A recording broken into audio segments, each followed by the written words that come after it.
जय जय श्री राधे, जय जय सीताराम। आप सभी को आइए श्री राम जी की सुंदर कथा प्रारंभ करते हैं। और यह कथा श्री राधे श्याम रामायण में वर्णित है, जो कि श्री राम जी के जन्म का बहुत ही सुंदर प्रसंग है। जब महाराज दशरथ जी के मन में बड़ी ग्लानि हुई, बड़ा दुख हुआ कि हमारा तो चौथा बना गया पर कोई संतान नहीं है, तब वे अपने गुरुदेव वशिष्ठ जी के आश्रम पर जाते हैं और उन्हें अपना सारा दुख बताते हैं। और इसी सुंदर प्रसंग को श्री राधे श्याम रामायण में राधे श्याम जी ने बड़े सुंदर भाव में व्यक्त किया है। पुत्र कामना में हुए नृप सब अधिक उदास, हृदय व्यथा कहने गए गुरु वशिष्ठ के पास। पहले तो नतमस्तक होकर फल चार चढ़ाए चरणों में, फिर अर्घ्य रूप में अश्रुचार चुपचाप गिराए चरणों में।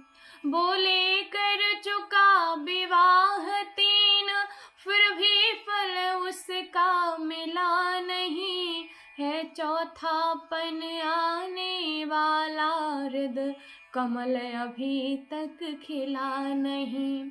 क्या जाने कैसा है भविष्य, जो अब तक प्रभु अंधेरा है। मैं निर्बल होता जाता हूँ, उस प्रबल दुख ने घेरा है। ऐसा तरुवर क्या तरुवर है, फल ही जिसमें उत्पन्न न हो, वह जलधर ही क्या जलधर है, जल ही से जो संपन्न न हो। गुरुदेव उपाय वही अब हो, यह चित्त प्रफुल्लित हो जाए, आँखों में भी आए प्रकाश, आत्मा आनंदित हो जाए।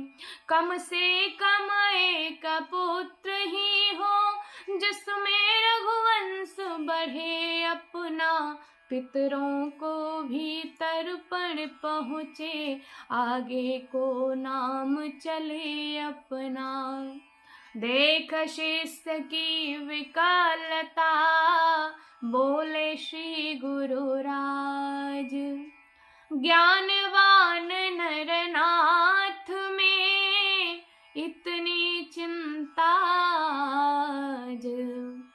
चिंता है बड़ी, चिता से भी नर को निर्जीव बनाती है, मुर्दे को चिता जलाती है, चिंता जीते को खाती है।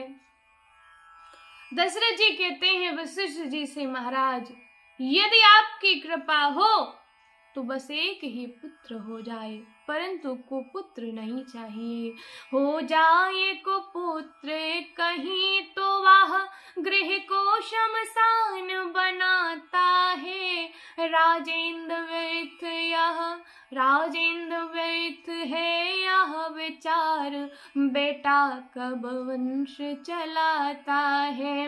अब तक सब महानुभावों ने अपना यश आप कमाया है, कह दो प्रहलाद आदिकों का पुत्रों ने नाम चलाया है। और वशिष्ठ जी के इन शब्दों का महाराज दशरथ जी कटाक्ष नहीं कर पाए। भूपति ने इस तर्क का किया नहीं प्रतिवाद, गुरु के सम्मुख शिष्य का समुचित नहीं विवाद।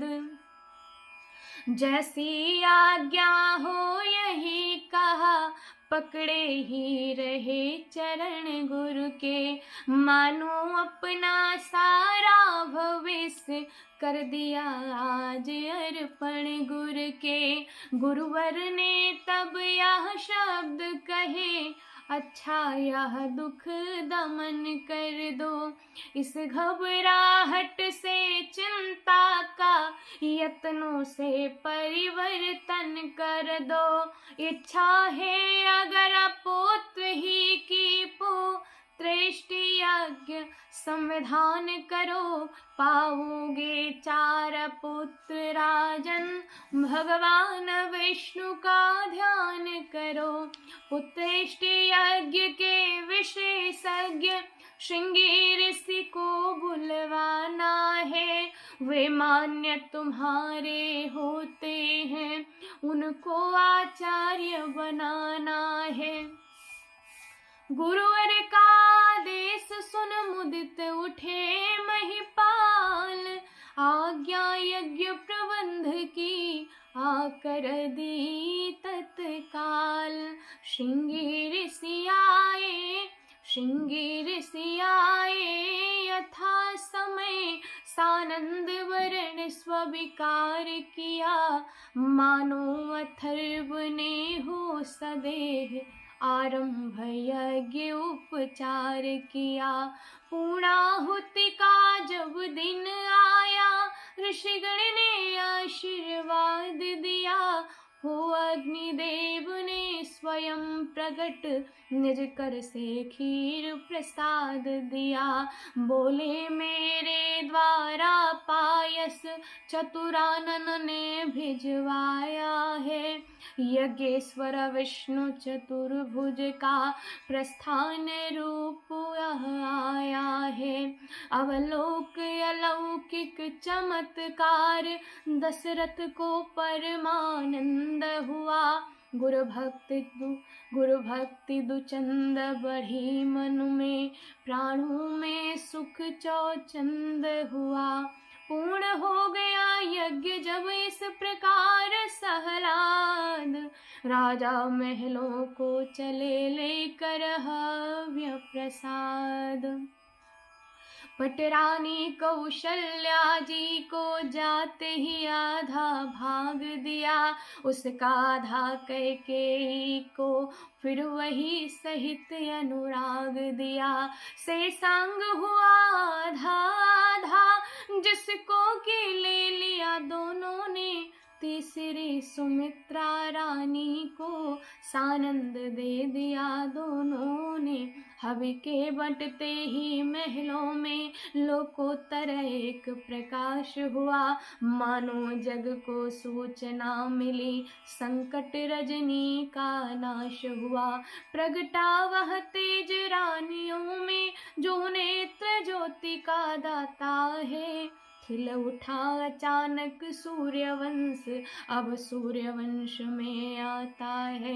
इसी तरह आनंद में बीत गए 9 मास। विश्ववंद्य अवतार का समय आ गया पास।